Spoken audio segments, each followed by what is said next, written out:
ক'ব বিচাৰিছোঁ বড়োলেণ্ডত মাটি কিনা বেচা কোনো দিনে বাধা নাই মাটি কিনিব পাৰে বিক্রি কৰিব পাৰে ইয়াত কোনো সরকারি नोंथांमोनखौ आंनि बे चेनेलाव खुलुमबाय बा बरायनाय थालायबाय आरोना खोथायानो जोब्बाय रायजोफोर सेस नै दा जोंनि बिटिआर बा बड'लेण्ड बिटिसिआव हाखौ लानानै जोबोद माबा जाबाय दंमोन आरोना दा फाननाय बायनायनि बेलायाव दा बिसोर डाइरेक्ट माने थांखिनानै बुंबाय हाखौ माने बायनोबो मोनो फाननोबो मोनो थिग बे खोथाखौहाय बुंदों आरोना मानाव गेदेर गोलावफोर माने डायनामिक लिडारफोरा बुंदों बे खोथाखौहाय प्रमद साराबो बुंदों लोगोसे नोंथांमोना भिडिअखौ नायजोबबाथाय मोजां बुजिगोन आरोना भिडिअखौ जोबजासे नायजोब बे भिडिअनि गेजेरजोंनो माने सब बुजिजोबनो हागोन आरोना नायलांबानो जाबाय बिदिब्ला चेनेलनिसिम आंनि साबायखर जासिनाय आरो नोंथांमोना दिनै आंनिसिम आंनि फंसे बुंनायखौ नोंथांमोना फोसावनो होननानै सेबखांफैनायनि थाखाय नोंथांमोनखौ गिबियावनो आं साबायखर बावग्रोबाय आङो आंनि गोसोनि खोथा व्यक्तिगत भाबै सासे बिटिसिनि नागरिक हिसाबै आङो नोगोरारि जानानै बेखौनो बुंनो सानदों जे बिटिसिआव थानाय साफ्रोमबो रायजो राजा आरो जोंनि गुबुन गुबुन रावारि धोरोमारि आरो गुबुन गुबुन भाषिक धर्मालम्बी मानसिफोरनिसिम आंनि गंग्लायै मोनसे खावलायनाय जे आंनि गोसोनि खोथा बुंनायाव माबाफोर गोरोन्थि जायोब्ला नोंथांमोननिसिम आंनि निमाहा बिनाय थाबाय आं बेखौनो बुंनो सानदों जे थांनाय कयेकदिन सिगांनिफ्राय जे प्रेस मिडिया आरो खौरां बिलाइफ्राव बुंसोलायनाय नुदों जे दुलाराय बर' फरायसा आफादनि आफादगिरि दिपेन बर'आ दानि नैबे बोथोर आरो फैगौ बिसायख'थिनि सिगां बिथाङा बर'फोरनि आन्चलिक दल राजनितिक दल तथा इउपिपिएल बिपिएफ आरो गुबुन गुबुन राजखान्थि दलफोरखौ हानजाखौ ज' जानो खावलायदों लोगोसे दंनायमानि गावजों गाव गावस्रा गावस्रि जानाय समाज बिथिंनि एबा नोगोरारिफोरनि गोसोआव गुलाय गुजाय साननायफोरखौ ज्राब दोननानै बिथाङा ज' जानो हांख्रायदों नाथाय बिसोरनि खोथाया आं बुंनो साननाया जे थांनाय 2020नि बिटिसिनि बिसायख'थियाव जेब्ला बिसायख'थि जादोंमोन दानि इउपिपिएल जे सरकार सालायनाय प्रमद बर'नि सरकार सालायनायनि सिगांनि जि बिसायख'थिमोन बावहाय जों रायजो राजाया मिथिगौ जे इउपिपिएलआ 12 सा देरहादोंमोन आरो सुबुं हिसाबै 10 जायो बेनिफ्राय पिएफआ देरहानो हादोंमोन 17टा नाथाय बांसिन देरहासेयावबो उनावहाय सरकार दानो हायाखिसै नाथाय इउपिपिएलआ 10ल' देरहानायजों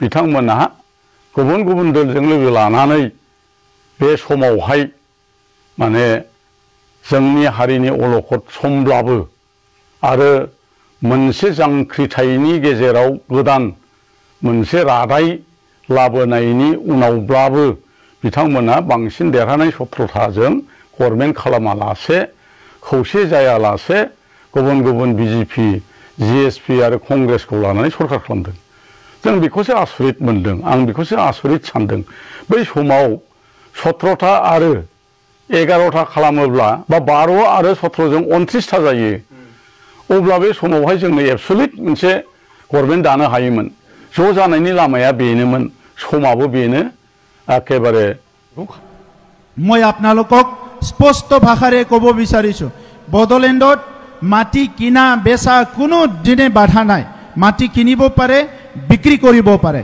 ইয়াত কোনো সরকারি অর্ডার নাই যে কোনো মাটি কিনিব নোৱাৰে বিক্ৰী কৰিব নোৱাৰে 2003 চনৰ আগত যিসকলে বড়োলেণ্ডত বসবাস কৰি আছে সেই সকলে মাটি কিনিব পাৰে বিক্ৰীও কৰিব পাৰে কিন্তু PGR VGR tribal belt and block এইবিলাকত অলপ অলপ সমস্যা আছিল এই সমস্যাবিলাক এটাৰ পিছত আনটো সমস্যা আমি সমাধান কৰি আছো আগৰ সরকাৰৰ 17 বছৰত বিপিএফ সরকাৰৰ সময়ত মাটিৰ কাম বুলি ক'লে মাত্ৰ 1600 মানুহ 1600 পৰিয়ালৰ মাটিৰ সমস্যা সমাধান কৰিছে আমাৰ সরকার আহাৰ পিছত মাত্ৰ 4-4টা বছৰ 17টা বছৰ আৰু 4-4টা বছৰ এই চাৰিটা বছৰত 3,23,000 পৰিয়ালৰ মাটিৰ সমস্যা সমাধান কৰা হ'ল।